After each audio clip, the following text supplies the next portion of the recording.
ಇವತ್ತು Navratri first day. ನಾನಿವತ್ತು ಸಾಯಂಕಾಲ ನನ್ನ ರೂಮ್ ಪಕ್ಕ ಇರೋ ವನದುರ್ಗ ಪರಮೇಶ್ವರಿ ದೇವಸ್ಥಾನಕ್ಕೆ ಹೋಗಿದ್ದೆ.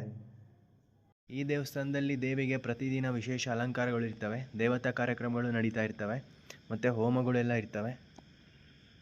ಬನ್ನಿ ದೇವಸ್ಥಾನ ನೋಡಿಕೊಂಡು ಪೂಜೆ ಎಲ್ಲ ಯಾವ ಥರ ಮಾಡ್ತಿದ್ದಾರೆ ಅಂತ ನೋಡ್ಕೊಂಬರೋಣ.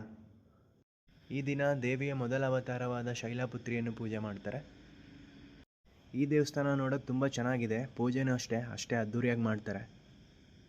ಈ ದೇವಸ್ಥಾನದಲ್ಲಿ ದೇವಿಗೆ ಮಂಗಳಾರತಿ ತುಂಬ ವಿಶೇಷವಾಗಿ ನಡೀತಿರುತ್ತೆ. 8 ಗಂಟೆಯಿಂದ ಹಿಡಿದು 9 ಗಂಟೆವರೆಗೂ ಪೂಜೆ ಸಲ್ಲಿಸ್ತಾ ಇರ್ತಾರೆ ದೇವಿಗೆ. ನೋಡೋಕ್ಕೆ ತುಂಬ ಚೆನ್ನಾಗಿರುತ್ತೆ. ನಾವು ಸಂಜೆ 7 ಗಂಟೆಯಿಂದ ಹಿಡಿದು 9:30ವರೆಗೂ ಇದೇ ದೇವಸ್ಥಾನದಲ್ಲಿ ಇರ್ತೀವಿ. ನನ್ನ ರೂಮ್ಗೆ ಹತ್ತಿರ ಇರೋದ್ರಿಂದ ದೇವಸ್ಥಾನದಲ್ಲೇ ಸ್ವಲ್ಪ ಟೈಮ್ ಸ್ಪೆಂಡ್ ಮಾಡಿಕೊಂಡು ಲೇಟ್ ನೈಟ್ ರೂಮ್ ಕಡೆ ಹೊರಡ್ತೀನಿ. ಈ ದೇವಸ್ಥಾನದಲ್ಲಿ ಭಕ್ತರು ಅಷ್ಟೇ ತುಂಬ ಸಂಖ್ಯೆಯಲ್ಲಿ ಬರ್ತಾರೆ. ಈ ದೇವಸ್ಥಾನಕ್ಕೆ ಹೋಗೋಕ್ಕೆ ತುಂಬ ಚೆನ್ನಾಗಿರುತ್ತೆ. ಕಾಡು ಒಳಗಡೆನೇ ಹೋಗಬೇಕು, ಅದಕ್ಕೆ ವನದುರ್ಗ ಪರಮೇಶ್ವರಿ ಅಂತ ಹೇಳ್ತಾರೆ ಅನಿಸುತ್ತೆ.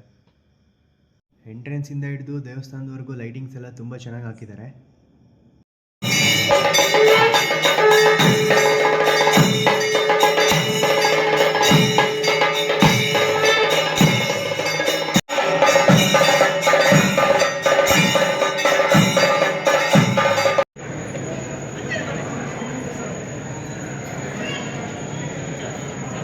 ಇದು ನವರಾತ್ರಿ ಫಸ್ಟ್ ಡೇ ದೇವಿ ಅಲಂಕಾರ. ನಾಳೆ ಇಲ್ಲಿ ಸಂಜೆ 6 ಗಂಟೆಯಿಂದ ದುರ್ಗಾ ನಮಸ್ಕಾರ ಪೂಜೆ ನಡೀತಿರುತ್ತೆ.